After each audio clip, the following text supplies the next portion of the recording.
Hay un teléfono público en la esquina de mi casa. No funciona desde hace años. El otro día escuché a una niña preguntarle a su papá que qué era. Supongo que con la llegada de los teléfonos celulares se empezaron a utilizar cada vez menos. Y me quedé pensando, ¿cuántas niñas no van a tener esa experiencia, la de llamar desde un teléfono en la calle? Quedan más de 200,000 teléfonos públicos en la Ciudad de México y el Estado de México, pero muchos no sirven. Además, ahora la mayoría se paga con tarjeta. Antes se pagaba con monedas. Descolgabas el auricular, buscabas la moneda, una de 20. Marcabas, esperabas. Si la persona contestaba y se conectaba a la llamada, caía la moneda. Caía el 20. De hecho, ese es el origen de la frase. Me cayó el 20. Ya cayó la moneda y conectamos. Ya entendí. Me di cuenta. Ahora comprendo. Estamos a punto de cerrar 2020. Y es chistoso pensar en que hace un año, a finales del 19, hacíamos planes, nos reuníamos con amigues, con la familia, íbamos a fiestas. Luego, en enero, empezamos a escuchar rumores sobre un virus, a ver mapas con puntos rojos que se esparcían por el mundo y se acercaban cada vez más. Finalmente, lo que se veía tan lejos se convirtió en nuestra realidad. La Secretaría de Salud, que ha recomendado que los habitantes del país permanezcan en sus casas para contener la enfermedad causada por el COVID-19. En marzo, quienes pudieron se quedaron en casa. En donde antes había ruido, apareció un silencio en el que cabían muchas preguntas, mucha incertidumbre. Los días se hicieron elásticos. Nuestras vidas cambiaron. Pero, ¿qué pasa con todo lo que no se puede poner en pausa? ¿La gente que tiene que salir a trabajar? ¿Las mujeres a punto de dar a luz? O, por ejemplo, quienes esperan la visita de un familiar en la cárcel. Al inicio de la pandemia, se escuchaba mucho eso de que el virus no discrimina. Pero la sociedad en la que vivimos sí. Y en ese sentido, COVID-19 llegó a exponer y exacerbar desigualdades que ya estaban ahí. Nos cayó un año, 2020. Ahora que la información, las noticias falsas y las teorías de conspiración nos abruman, decidimos recurrir a una de las costumbres más viejas de la humanidad: contar historias. Para conectar, escucharnos, una moneda tras otra. Si no caemos en cuenta que las desigualdades son sistémicas, lo que nos queda es seguir echando monedas hasta que nos caiga el 20. Yo soy Yolanda Segura y estás escuchando Nos Cayó el 20, un podcast que nos acerca a diversas realidades durante la pandemia. Forma parte del Observatorio Género y COVID-19. Te presentamos nuestro primer episodio, Perder algo y no saber qué.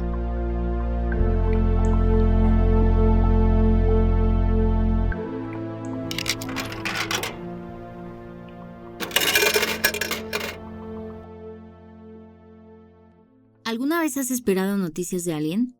No sé, para saber que llegó bien o algo así.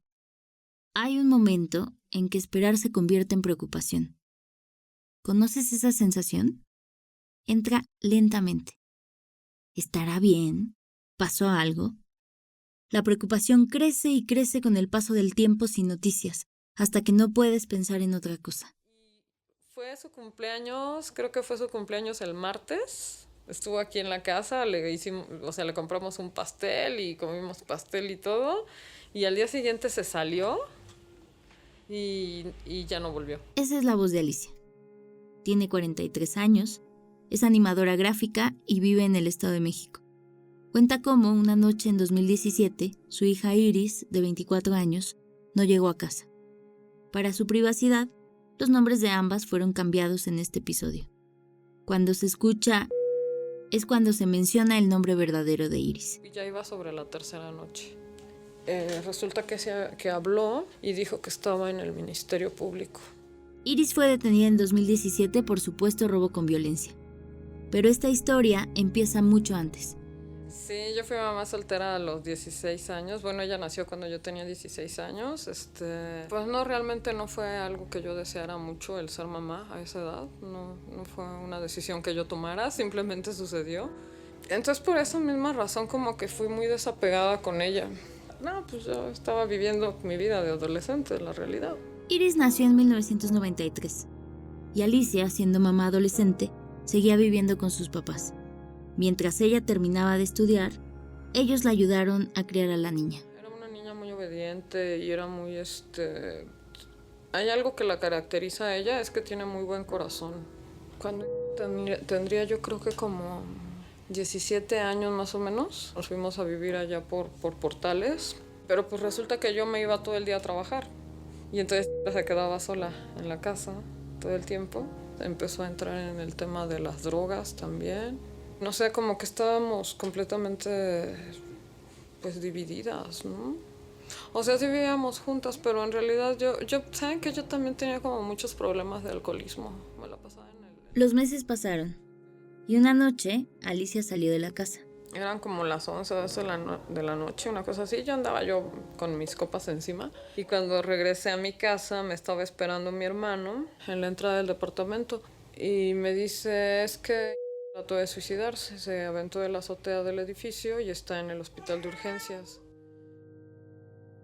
Alicia fue directo al hospital. Ya en urgencias no la dejaron ver a Iris inmediatamente. Toda la noche estuvo sentada en la sala de espera, sin noticias. Pues yo rezaba, pedía por su columna vertebral, por su cabeza, por sus extremidades y por todos sus sentidos, que no perdiera ninguno de sus sentidos. Yo entré a la sala y la vi y estaba así acostada en una camilla y me acerqué. Estaba con los ojos cerrados y le hablé al oído, ¿no? Y cuando escuchó mi voz, luego me dijo, mamá, mamá, ¿no? Ella normalmente no me dice mamá, me dice Lee. O sea, sí, desde chica no me decía mamá. Fíjense que lo recuerdo y siento como... O sea, vuelvo a sentir, ¿saben? Así es raro. Porque ya pasaron 10 años. Iris sobrevivió, pero perdió un ojo y se rompió varios huesos. Como todo parecía un intento de suicidio, de urgencias la llevaron directamente al hospital psiquiátrico. Total que la llevamos al psiquiatra, obviamente contra su voluntad, la metimos a un taxi a la de a huevo y nos la llevamos. Y ahí fue cuando le diagnosticaron esquizofrenia paranoide. De hecho, ella no intentó suicidarse. El día que se cayó del edificio, ella tenía un brote psicótico, pero yo no sabía, porque yo jamás había estado con alguien que tuviera esquizofrenia ni con un brote psicótico. Iris había subido a la cornisa de la azotea del edificio en donde vivían. Los vecinos intentaron bajarla, llamaron a la policía. Al verlos, Iris se asustó, perdió el equilibrio y cayó. No quería suicidarse, había tenido un brote psicótico. Y lo que dice Alicia después es muy importante. No tenía información ni experiencia previa con la esquizofrenia. ¿Cuántas de nosotras tampoco tendríamos idea de cómo reaccionar si nos pasara algo así? Las personas con esquizofrenia paranoide tienen una percepción alterada de la realidad. Pueden ver u oír cosas que no existen, hablar de manera confusa, creer que otros están tratando de hacerles daño o sentir que los están vigilando constantemente. Esto puede causar problemas en las relaciones e interrumpir las actividades diarias. Platicamos con Lisbeth Brizuela, de Disability Rights International, sobre los derechos de las personas con discapacidades en México. Las personas con discapacidad las podemos identificar como aquellas que tengan deficiencias físicas, mentales, intelectuales o sensoriales a largo plazo y que al interactuar con diversas barreras puedan impedir la participación plena y efectiva en la sociedad en igualdad de condiciones que los demás. Estamos hablando que no únicamente es la condición de la persona, sino la interacción que tiene esta condición con las barreras sociales. Cuando hablamos de discapacidad psicosocial es un espectro muy amplio que puede incluir a las personas que tienen una condición de salud mental. Por ejemplo, hay personas con depresión mayor, con ansiedad, con esquizofrenia, con trastorno bipolar. Por el nuevo diagnóstico, los gastos médicos y la atención que requería Iris, Alicia tomó la decisión de volver a casa de sus papás en el Estado de México. Durante los siguientes 6 años, Iris entró y salió más de 10 veces de distintas instituciones psiquiátricas. Tuvo diferentes tratamientos médicos y vivió otros brotes psicóticos. Iris y su familia no recibieron mucho apoyo ni un acompañamiento integral para aprender y entender cómo vivir con ese diagnóstico. Entonces yo la neta, cada vez que la tenía que llevar al hospital a internar, me ponía en la madre, bien cabrón. Así emocionalmente me destruía bien cabrón. Después de tantas experiencias negativas con distintas instituciones psiquiátricas, Alicia decidió ya no encerrar a su hija. Iris solía salir de la casa y regresar tarde. A veces regresaba hasta el día siguiente.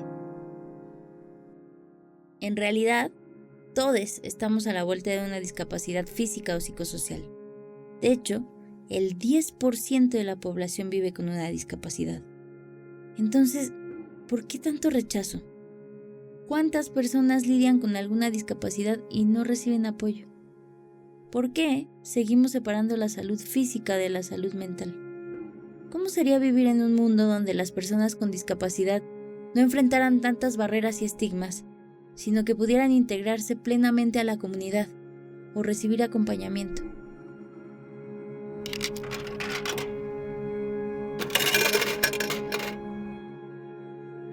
Llegamos al año 2017. Tras su cumpleaños 24, Iris salió de la casa como siempre, pero cuando no regresó y el tiempo sin noticias se hizo más largo, Alicia empezó a preocuparse. Después de 3 noches, por fin Iris llamó. Desde el Ministerio Público, en el Estado de México. Estaba detenida. Fui yo al ministerio y estaba yo así, pues, todo vacío, ¿no? Y le pregunté a una señora, ya estoy buscando una persona así, ya asado. Y ahí mismo se nos acercó un abogado y entonces ya le dijimos al abogado y el abogado se acercó ya como para agarrar el caso, ¿no? A ver qué onda. Y entonces él ya nos dijo que que venía con otras 3 personas y que el cargo era robo con violencia a una tienda. Iris se declaró inocente desde el primer momento en que la detuvieron junto con otras 3 personas. Hubo inconsistencias en el caso por el manejo de la evidencia, la manipulación de esta, falta de claridad sobre el proceso y nula orientación legal a Iris y a su mamá. Sentía literal que se me iba a salir el corazón, así tenía así un montón de palpitaciones, ¿no? Eso es de lo que me acuerdo bien. Nos tuvieron todo el día ahí el sábado y nos dijeron que al día siguiente se los iban a llevar ya de traslado al reclusorio. Así, todo el día estuve yo ahí el sábado hasta en la noche. En la noche la vi, salió esposada y me vio y me dijo: no te preocupes, Lee, no te preocupes, nosotros somos inocentes, no hicimos nada, nosotros nos vamos a ir de aquí. Yo no decía nada, ahí sí ya estaba yo como demasiado pasmada, ¿no? Ya en una situación así ya se me hacía ya como el extremo. Y al día siguiente yo fui todavía al ministerio a llevarle algo de comer y cuando llegué ya se los habían llevado. Yo sabía, ¿no?, que existía el reclusorio de Barrientos y todo, pero la verdad es que yo ese rumbo, pues no lo acostumbro. Total que ya me dijo dónde tenía que tomar el camión y todo, y entonces ya lo agarré el camión y ya le dije al chofer que me dijera dónde tenía que bajarme, ya me bajé y cuando llegué al pinche reclusorio, así yo... No, pues no entendía nada, ¿no? La estructura del edificio ni nada. Yo sí, ¿en dónde toco? ¿A dónde voy? ¿Dónde me acerco? ¿No? Y me le acerqué a un custodio que estaba así. Ahora sé que esa es la entrada para la visita, ¿no? Y porque había un montón de gente ahí alrededor y yo decía, toda esta gente que pues era domingo, era día de visita, la gente estaba ahí. Pero pues yo ni idea, pues jamás en la vida, ¿no? No, de esa que no, que tiene que sacar una credencial y no sé qué. No entendí nada de lo que me estaba diciendo, ¿no? ¿No? Y ya me regresé aquí a la casa toda frustrada porque no entendí nada de lo que vi ahí, ¿no? Centro Penitenciario de Reinserción Social Juan Fernández Albarrán, en Tlalnepantla de Vaz. Ese es el nombre oficial, pero todo el mundo le dice Barrientos. Igual que aquel edificio frío e inentendible, Alicia se topó con un sistema en el que no le explicaron los derechos de Iris ni los procedimientos a seguir. Hablamos con Viridiana Valgañón, una abogada del equipo de litigio de la organización X Justicia para las Mujeres, La entrevista se hizo de manera virtual. El problema que te vas a encontrar es doble. Por un lado, lo indescifrable de este procedimiento, no de este proceso que no estás entendiendo, que no sabes qué está pasando, al tiempo que la consecuencia ya en este momento y muy frecuentemente se vuelve la privación de la libertad, porque muchas de las ocasiones la medida que se impone a las personas que son detenidas y posteriormente imputadas es la prisión preventiva. Iris fue llevada a prisión preventiva mientras el Ministerio Público procesaba el caso. Alicia comenzó a navegar en el sistema judicial para sacar a su hija de la cárcel. El primer asunto, los abogados. Un abogado al que le dio un dinero y que fue el que llevó el caso primero, ya no siguió con el caso y lo dejó a un abogado de oficio. Y el problema de los abogados de oficio, como verán en muchos casos, es que no tienen el tiempo suficiente para encargarse de cada uno de los casos, que muchas veces solo hacen aparición casual, ¿no? Apariciones excepcionales para que se cumpla la formalidad de firmar el acto procesal que se supone que deberían acompañar, ¿no? Y entonces vamos a ver como todo esto, por un parte, una deficiencia en la defensa, pero también eso incide, ¿no? Y fomenta que el Ministerio Público no te diga exactamente cuáles son tus derechos, te dan a firmar una... Segundo asunto, el juicio, el Ministerio Público y la corrupción. Encontrar otra puerta, una segunda puerta para el tema de corrupción. A ver quién logra comprar al Ministerio Público para que acredite que hay suficientes elementos en esta investigación, o quién logra comprar lo contrario, ¿no? Y entonces ahí se vuelve otra vez un tema.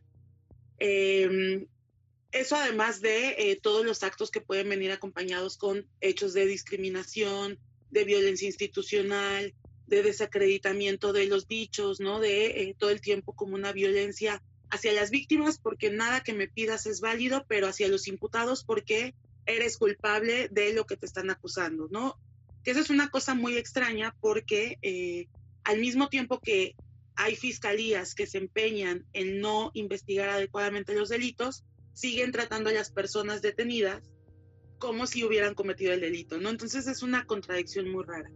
Y por último te vas a encontrar con todo el aparato judicial que se vuelve inaccesible porque, para empezar, no entiendes nada, no tienes idea de qué está pasando, no tienes idea de cómo acompañar tu proceso jurídicamente.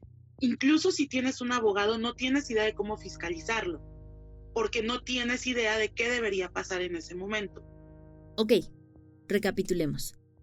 En su declaración, Iris cuenta que estaba fuera de un Oxxo cuando la policía la detuvo junto con otras 3 personas.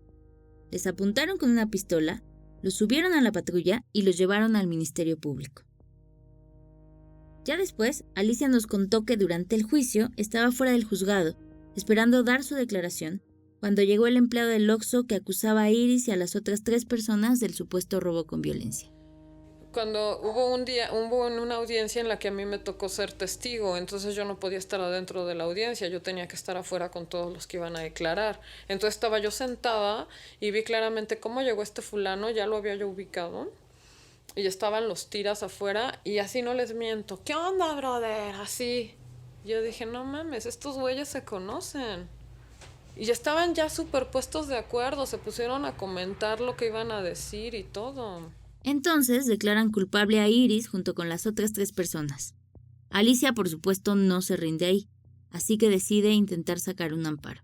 Y hablé con otro abogado, y entonces cuando hablé con este otro abogado fue como para que hiciera una revisión de carpeta y que también puradeaba, ¿no?, con ese abogado.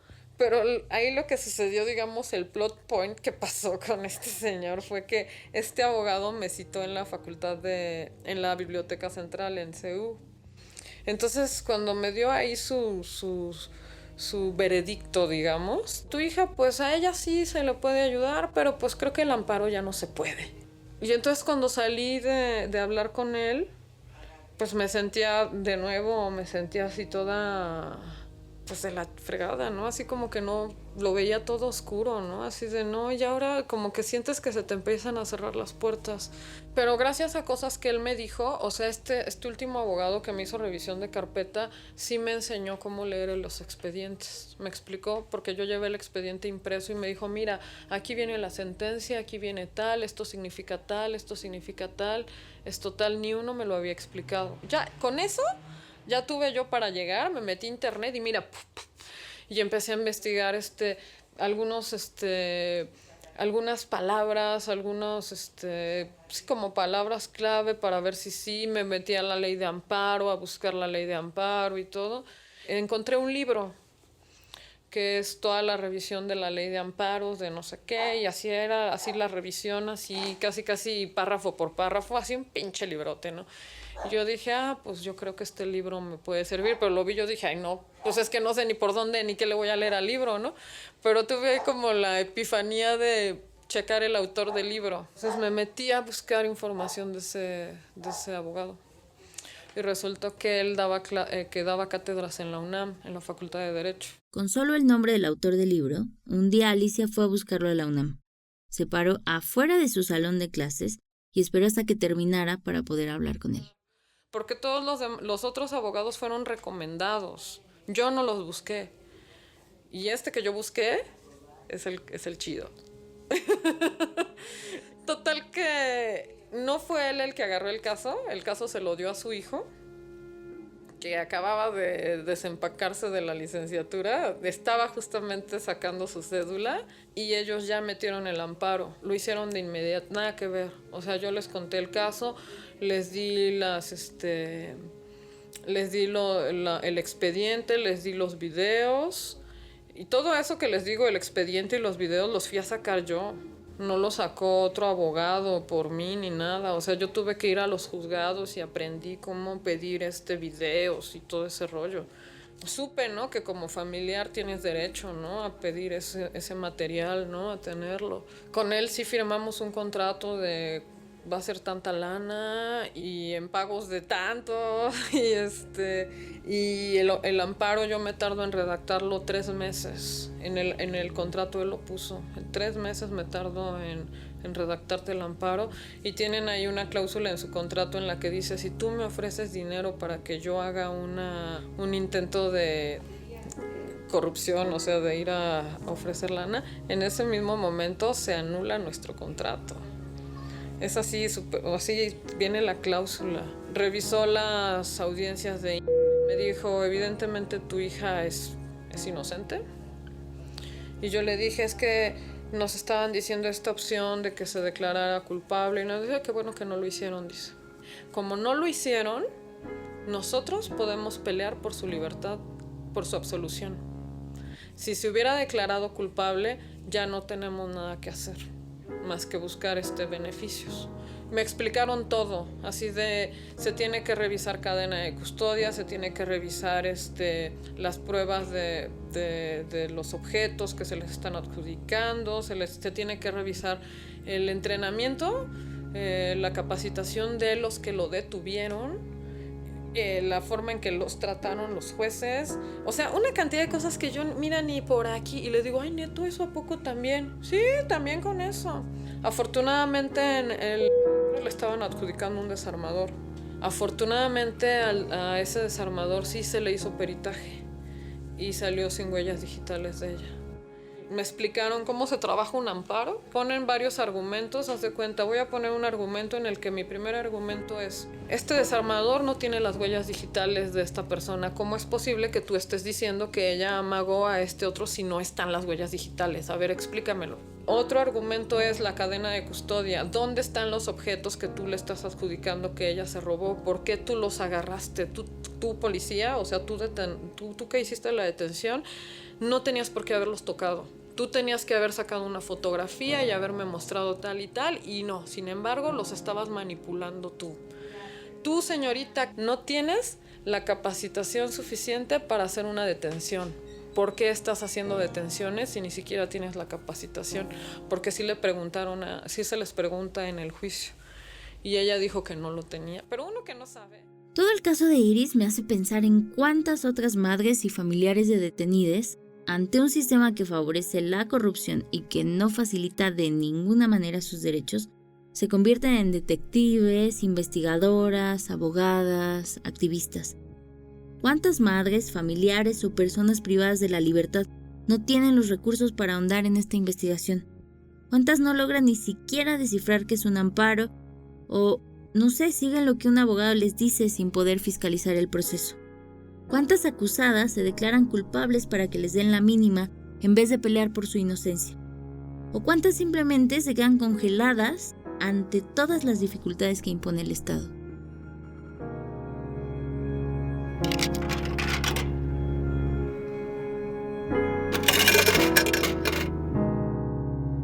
Hasta ahora hemos platicado de las fallas en la maquinaria judicial en el caso de Iris a través de su mamá, Alicia.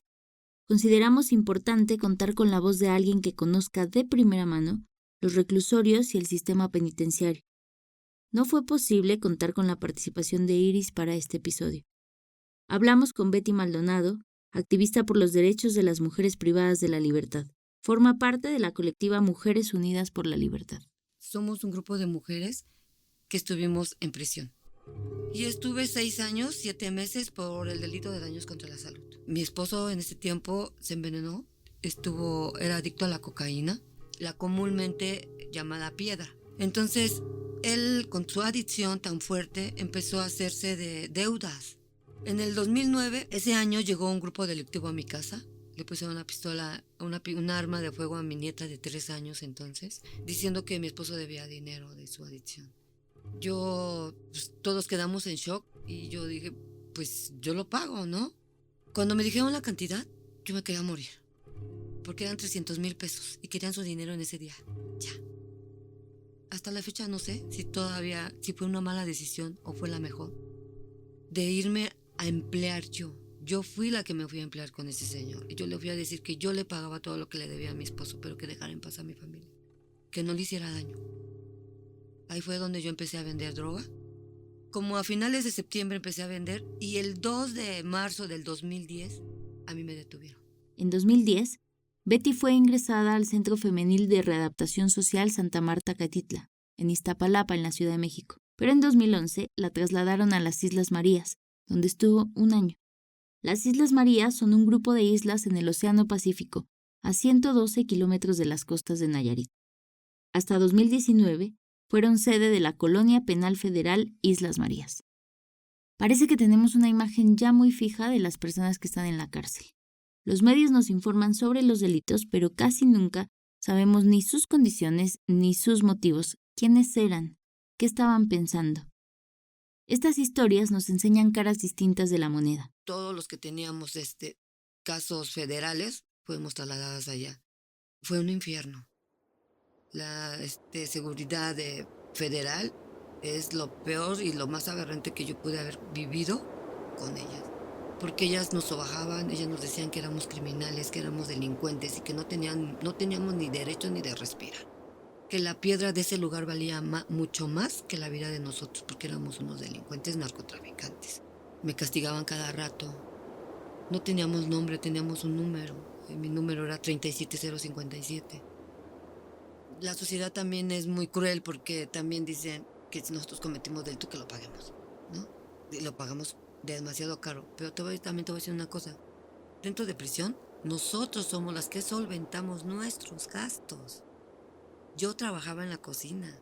Me daban 200 pesos al mes.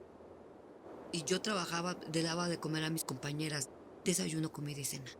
Ahí iba con mi carrito para darles en su charola de comer. Duré 1 año trabajando. Yo de ahí me compraba mi ropa.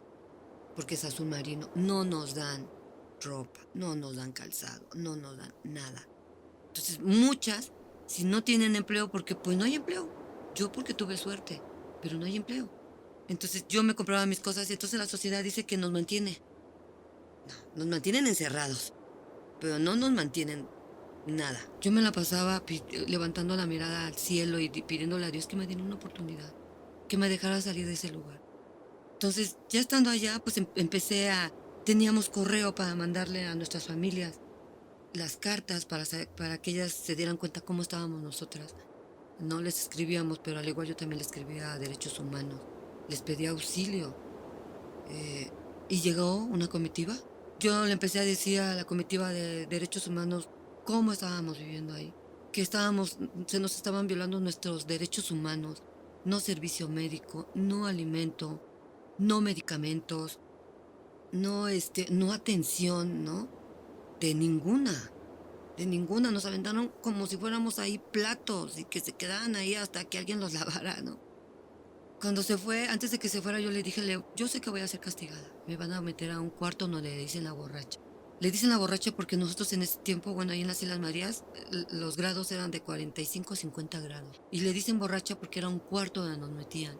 Y pues sí, te metían ahí, te castigaban, te ingresaban ahí y empezabas a marearte por tanto calor, sin oxígeno. Entonces, yo le dije ese día a la comitiva que yo iba a ser castigada, que yo hacía responsable a la directora, ¿no? Por el trato inhumano que estábamos pasando en esa situación, en ese tiempo. Se fueron, inmediatamente me llamaron. Yo dije, pues ya vale. Como yo estuve mandando cartas a mi abogado para que moviera el amparo, en el año 2012 me regresaron a Santa Marta, porque gané el amparo, ¿no? Mis compañeras se quedaron.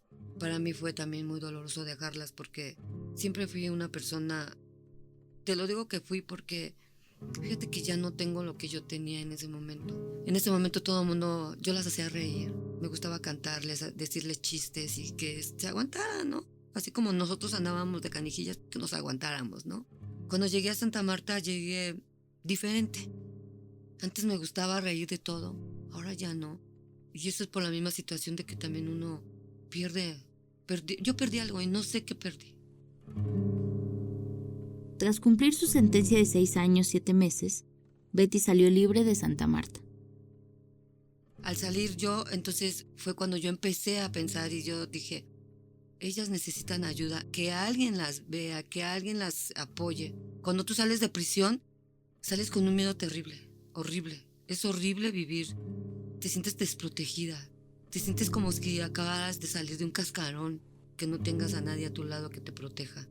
Todo esto que nosotros hemos pasado y que yo sigo viviendo afuera con todas las que salen y que salen desafortunadamente con una discapacidad motriz o que salen enfermas, que ya fallecieron, eso es lo que a nosotros nos ha motivado para poder seguir adelante con esta colectiva y que se haga más grande, ¿no? Que estas voces que están en silencio nosotros les podamos dar ese sonido, que solicitan ayuda, auxilio, socorro. Porque, están en prisión, si cometieron o no cometieron un delito, tienen derechos. Y tienen derecho a tener una vida digna. Pues creo que la ley de ejecución penal para eso es una ley. Dentro de prisión se deben de hacer responsables, ¿no? Del bienestar de las personas dentro de prisión. Porque todavía forman parte de la sociedad, parte del pueblo y son parte del mundo. O sea, hay una desigualdad. Y el sistema judicial penal es el padre de la desigualdad, porque ellos son los responsables de meter a tantísimas personas en reclusión por no hacer averiguaciones, por no hacer bien su trabajo.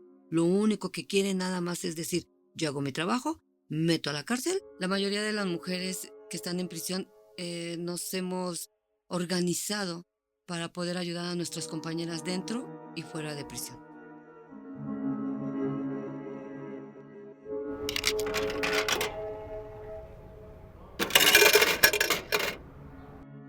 Hemos escuchado ejemplos de corrupción y de violaciones de derechos humanos en el sistema judicial y penitenciario. Mamás como Alicia, mujeres como Betty e Iris, hay miles. Con un sistema así, ¿qué pasa en 2020 cuando llega la pandemia?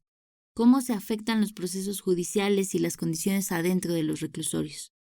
Durante COVID es que vimos una fuerte modificación que se oficializó a partir de acuerdos emitidos por las propias instituciones, que básicamente lo que decían es las puertas de la justicia están cerradas. Lo que vivimos es que físicamente se cerraron las puertas de los juzgados. En la Ciudad de México, si tú acudías al reclusorio norte, estaba cerrado todo lo que tenía que ver con los edificios judiciales, reclusorio oriente, reclusorio sur, e incluso todo lo que llamamos aquí en la Ciudad de México ciudad judicial estuvo cerrada. Y durante muchos meses no supimos nada, no teníamos más que estos acuerdos. Y cualquier trámite que quisieras presentar no era posible, no había una alternativa digital, no había nada. La respuesta fue, no hay respuesta. ¿Y la historia de Iris? Pues tras por fin empezar a entender este laberinto y encontrar un abogado adecuado, en febrero de este año, Alicia logró meter el amparo. Lo que no sabía era que se enfrentaría a nuevas complicaciones con la llegada del COVID-19. A inicio de febrero entró el amparo a los juzgados. Y en marzo se cierra todo. Marzo, abril, mayo, junio, julio, agosto, septiembre, 7 meses. Y fue el abogado, ahora que ya abrieron los juzgados, fue a preguntar cómo iba la cosa con el amparo y resulta que no lo han, que sigue ahí, que porque el ministerio no ha autorizado. Me dijo el abogado que lo que va a hacer es que va a meter un reporte para que ya avance. Surgieron casos de COVID-19 en los reclusorios, pero a la fecha no hay datos suficientes para tener información certera sobre ellos. Sabemos que no hay medios para mitigar y tratar estos casos, además de la falta de medidas sanitarias y atención médica en los reclusorios. Por otro lado, en los centros penitenciarios de México, son las familias y no las instituciones quienes proveen de alimentos, medicamentos, artículos de higiene, agua, entre otras cosas, a las mujeres. En marzo de 2020, las visitas quedaron suspendidas. Se volvió aún más difícil acceder a estos recursos. Además, varios familiares han denunciado que las autoridades penitenciarias no les dan información sobre las condiciones de salud en los centros. Ahora, no olvidemos que Iris vive con una discapacidad. Volvemos con Alicia. Pues sí está en condiciones bien deplorables, porque ella sí sufre mucho de exclusión, o sea, la excluyen mucho por el tema de la esquizofrenia. Al principio tenía una cama, después pasaron una serie de circunstancias que le quitaron la cama y ahorita no tiene cama. Duerme en el piso, en un colchón que les dan colchones de espuma, porque pues sí hay exceso de cupo de pronto, entonces se tienen que dormir en el piso, pero no le quisieron asignar una cama porque no se baña. Entonces sus compañeras se quejan de que huele mal y entonces nadie la quiere tener cerca y entonces pues la excluyen ellas mismas, ¿no? Tiene temporadas. Por ejemplo, ahorita está deprimida. Entonces ahorita no se está bañando. Ahorita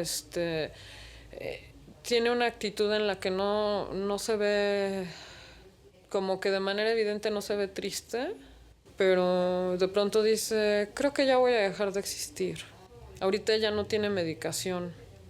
Sí había estado medicada, o sea, desde que entró aquí, yo me acerqué con la directora y le dije, ella tiene que tener un tratamiento.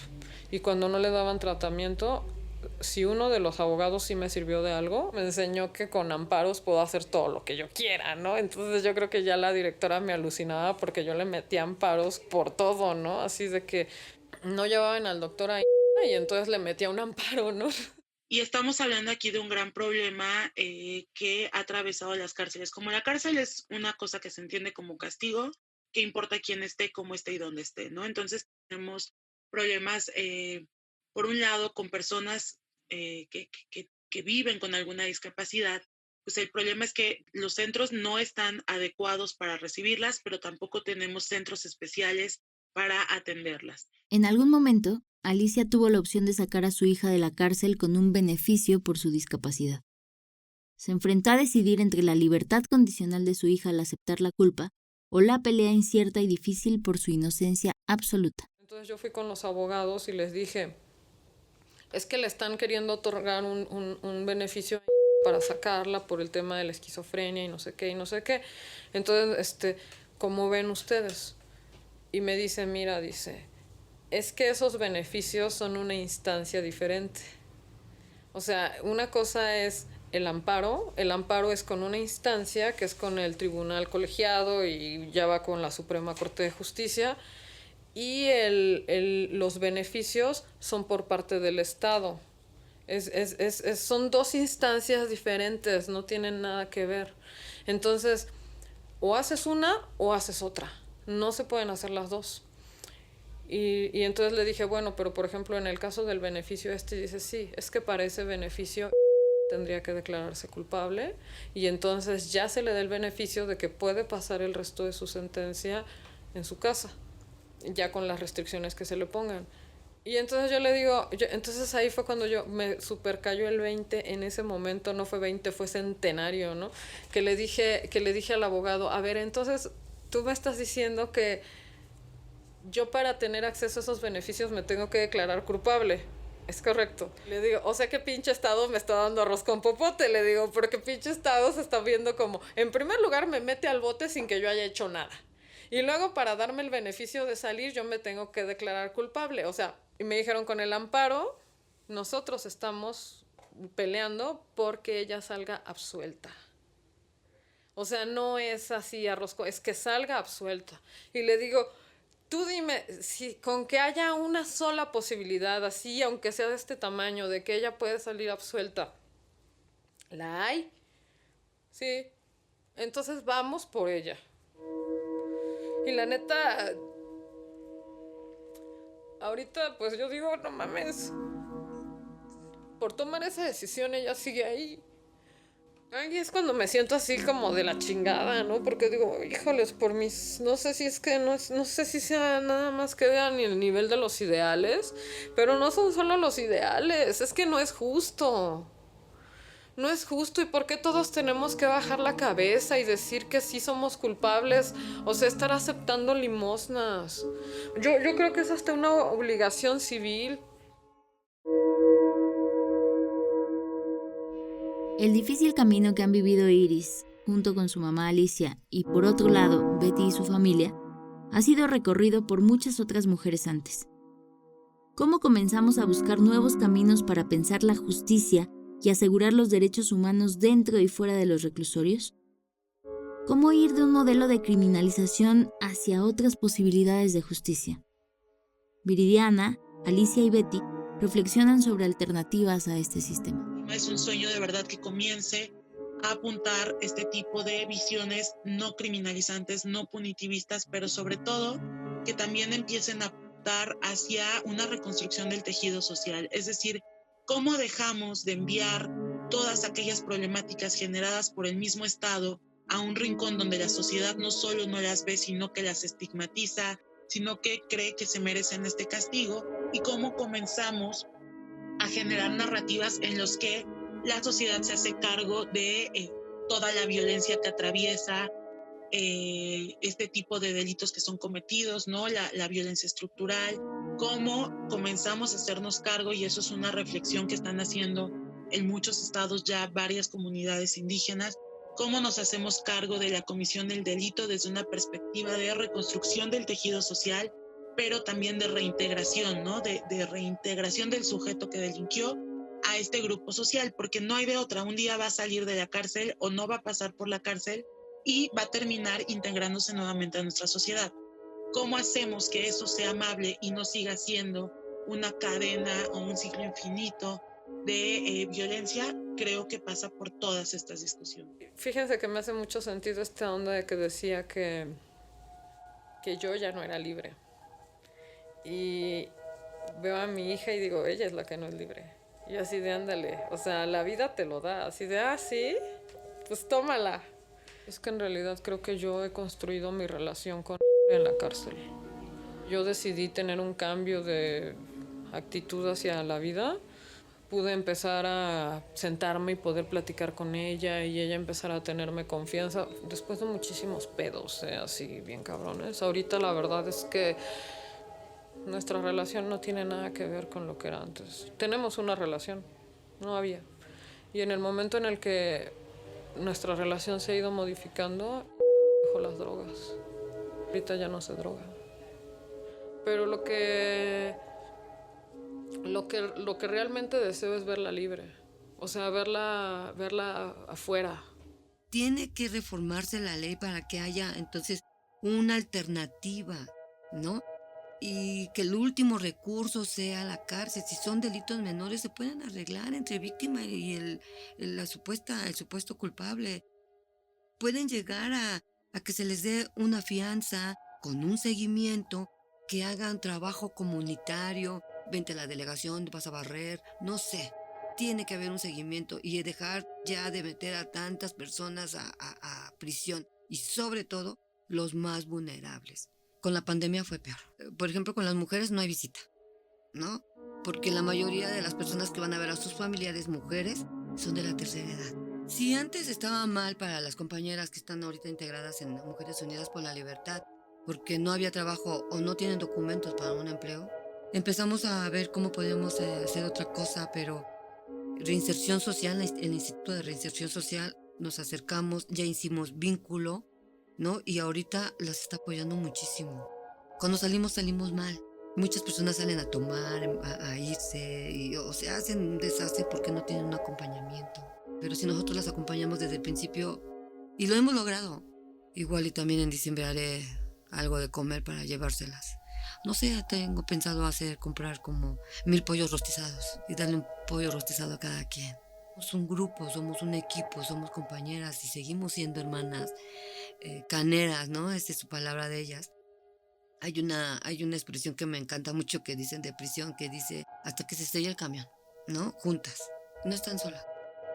Tocaremos puertas tras puerta tras puerta para poder hacer entender al sistema judicial penal que las mujeres dentro de prisión tienen derecho a tener justicia. Alicia sigue luchando por la libertad de su hija, para que salga absuelta. Cuando grabamos su entrevista, el amparo de Iris estaba detenido debido a la pandemia. Recién Alicia fue contactada por su abogado para avisarle que por fin avanzó. El amparo llegó a un tribunal colegiado para su revisión. Betty Maldonado está recaudando fondos y donativos en especie para mujeres privadas de la libertad. Cobijas, ropa, productos de higiene. Si tú quieres apoyar a Betty y a las mujeres privadas de la libertad con un donativo, puedes llamar al 55 45 47 05 22 para más información. Agradecemos a todas las personas que compartieron su historia para este episodio. Alicia, su hija Iris, Betty Maldonado y Mujeres Unidas por la Libertad. Muchas gracias a Lisbeth Brizuela, de Disability Rights International, y a Viridiana Valgañón, de X Justicia para las Mujeres. Nos cayó el 20 es un podcast que forma parte del Observatorio Género y COVID-19, una alianza de organizaciones de la sociedad civil que monitorea la respuesta del gobierno ante la pandemia por COVID-19. Puedes encontrar más información sobre el Observatorio Género y COVID-19 en www.género-covid19.gire.org.mx. Este episodio fue producido por Candela Cine. Yo soy Yolanda Segura y te esperamos la próxima semana con un nuevo episodio. Seguiremos echando monedas hasta que nos caiga el 20.